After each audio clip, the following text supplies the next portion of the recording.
Ce webinaire, ce que je vais vous demander, c'est tous d'éteindre vos micros. Alors, on les désactivera entre deux si jamais, en fait, l'idée, c'est de ne pas avoir d'interférences et des bruits.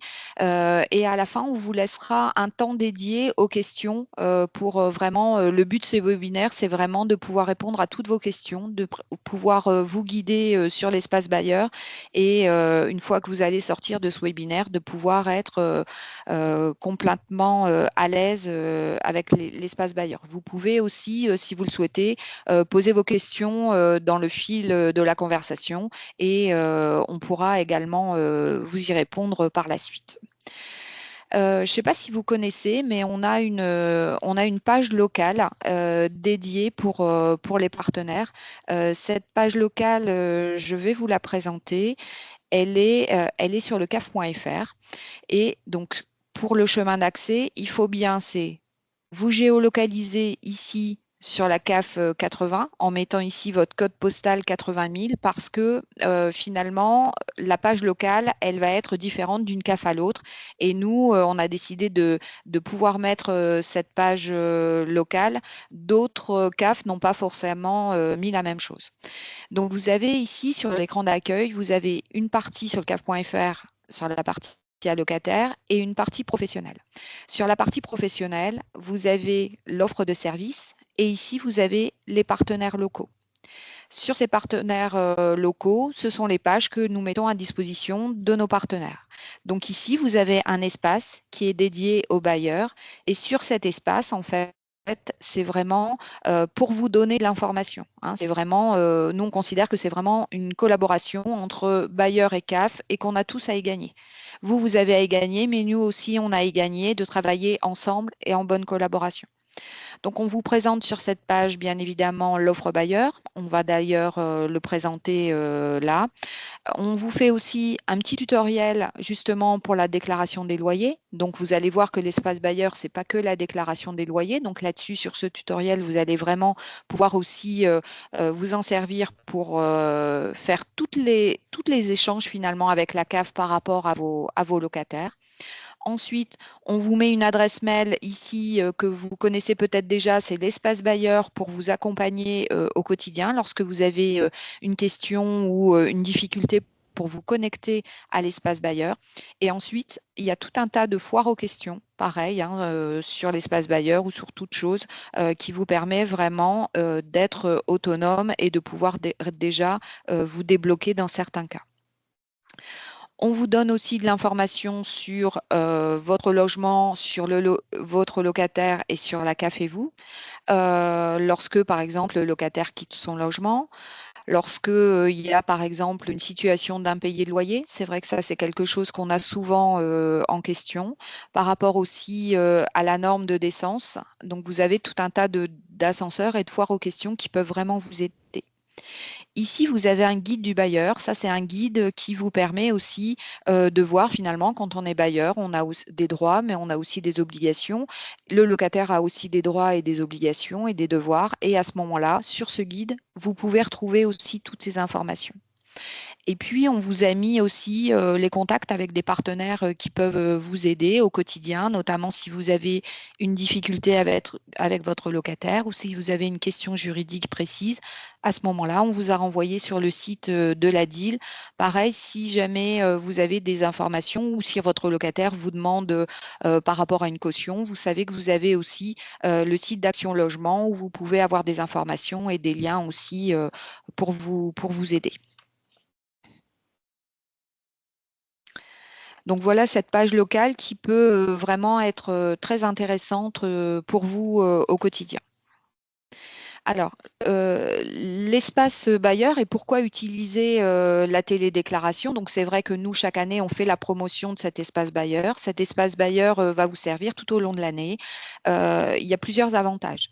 L'avantage, c'est que c'est vraiment un accès sécurisé, c'est-à-dire que vous avez un identifiant, un mot de passe pour entrer dans cet espace Bailleur et c'est vraiment sécurisé. Personne d'autre ne peut y accéder. C'est-à-dire que même nous, on ne peut pas rentrer dans votre espace. Votre locataire ne peut pas rentrer dans votre espace. C'est vraiment sécurisé et dédié pour les bailleurs. Finalement, il y a une simplicité simplification d'utilisation, c'est-à-dire que parfois on a l'impression, et au démarrage, les personnes nous disent, mais on a l'impression que c'est difficile l'espace bailleur et qu'on ne va pas y arriver. Si on n'est pas à l'aise, par exemple, avec l'informatique, les personnes nous disent, finalement, on ne va pas y arriver. Mais vous allez voir que quand on va vous montrer, finalement, ce n'est pas si difficile de pouvoir utiliser l'espace bailleur. L'avantage aussi de cet espace bailleur, c'est que c'est disponible 24 heures sur 24. Donc, ça veut dire que à n'importe quel moment, que ce soit le soir, que ce soit la nuit, que ce soit le week-end, que ce soit en semaine, vous pouvez utiliser l'espace bailleur et voir les informations de vos locataires, de votre logement et faire les démarches en ligne par rapport à vos locataires. Il y a aussi une étude plus rapide des dossiers, notamment par rapport aux situations d'impayés ou aussi aux déclarations de loyer ou aux fins de logement. C'est beaucoup plus rapide parce qu'il y a un traitement automatique dans la plupart des cas sur l'espace bailleur. Et donc, du coup, il y a vraiment un gain de temps pour vous et un gain au niveau de l'étude de votre dossier.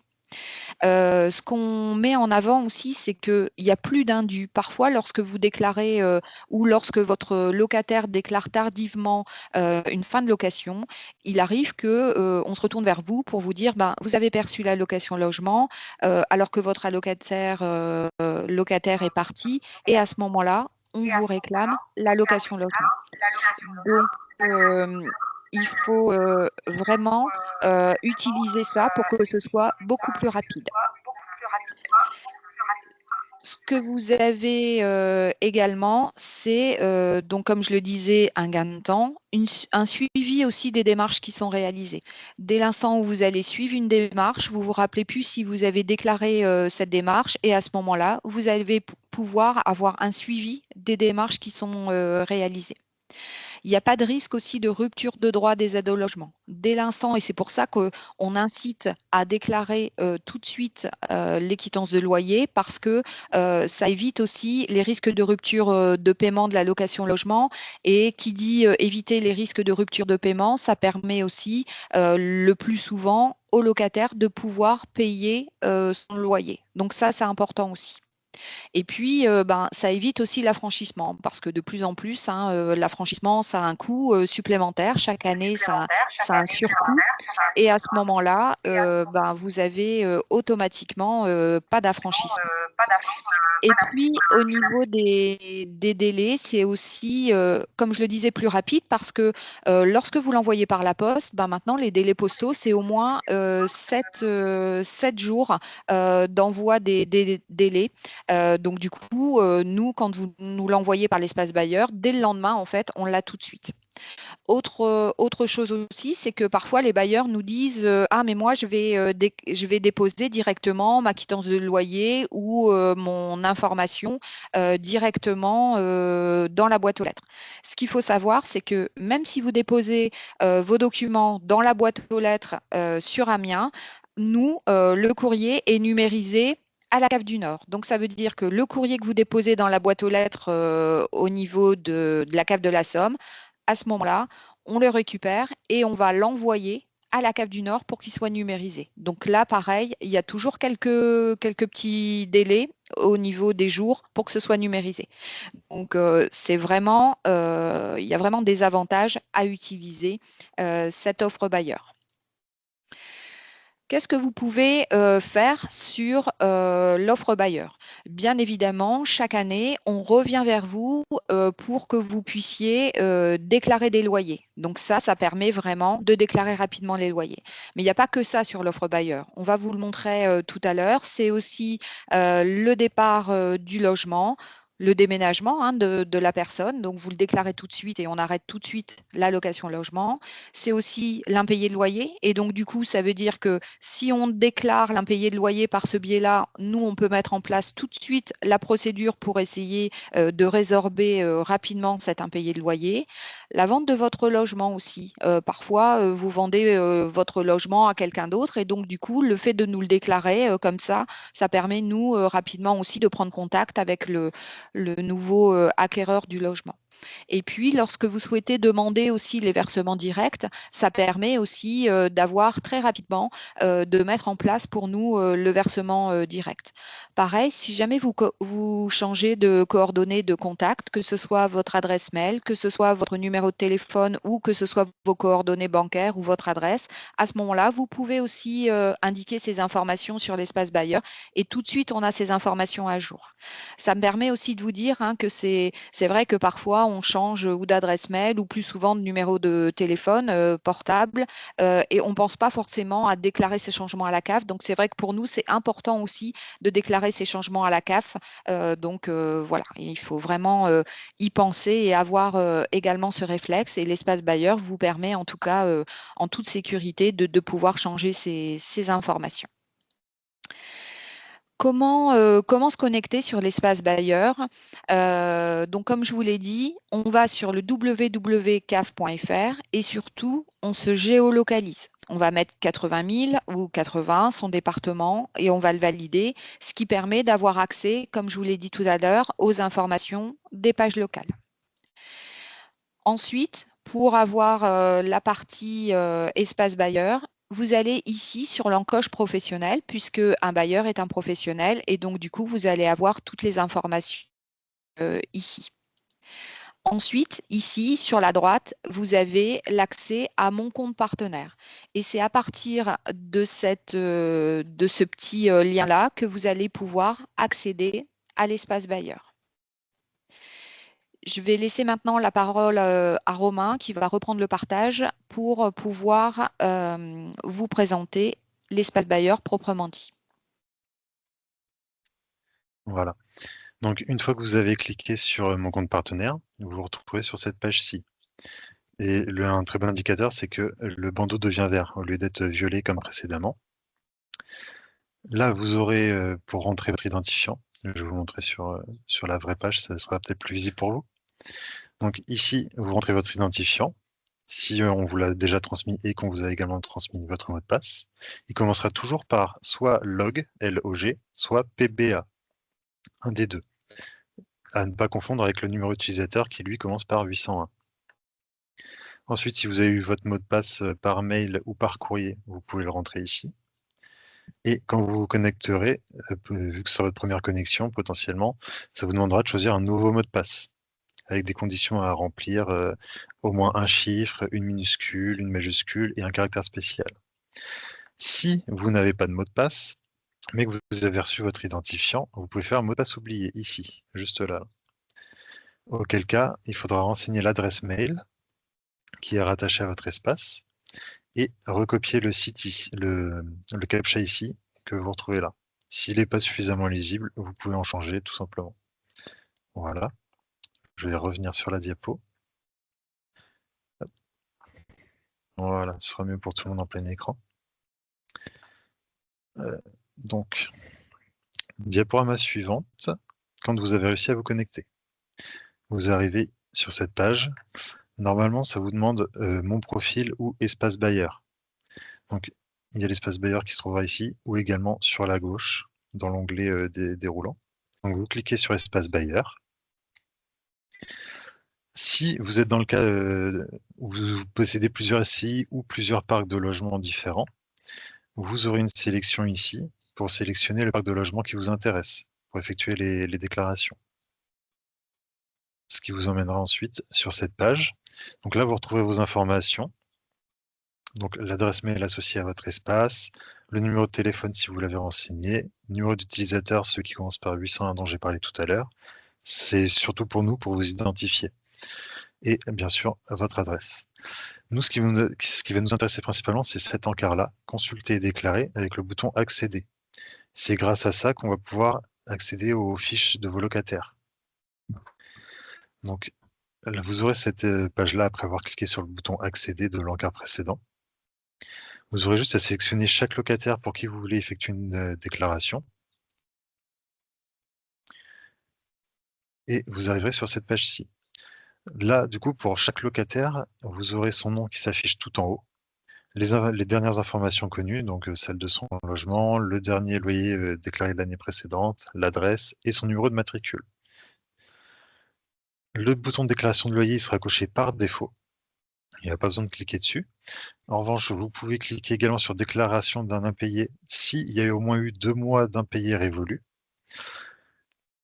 Vous pouvez déclarer le déménagement de votre locataire, s'il y a une nouvelle colocation ou si le nombre de colocataires a changé, si malheureusement votre locataire est décédé, ou si vous avez vendu ou terminé une gestion du parc de logement. Voilà.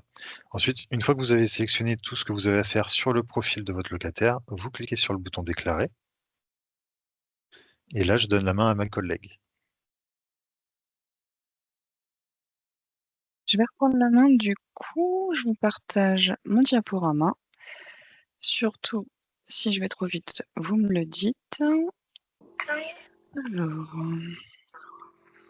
donc, quand on a cliqué sur déclarer, on arrive sur la page de notre locataire. Donc, pour rappel, on nous remet le nom et le prénom de notre locataire, déclaration de loyer. Donc, on nous demande à indiquer le montant du loyer complet pour le loyer de juillet.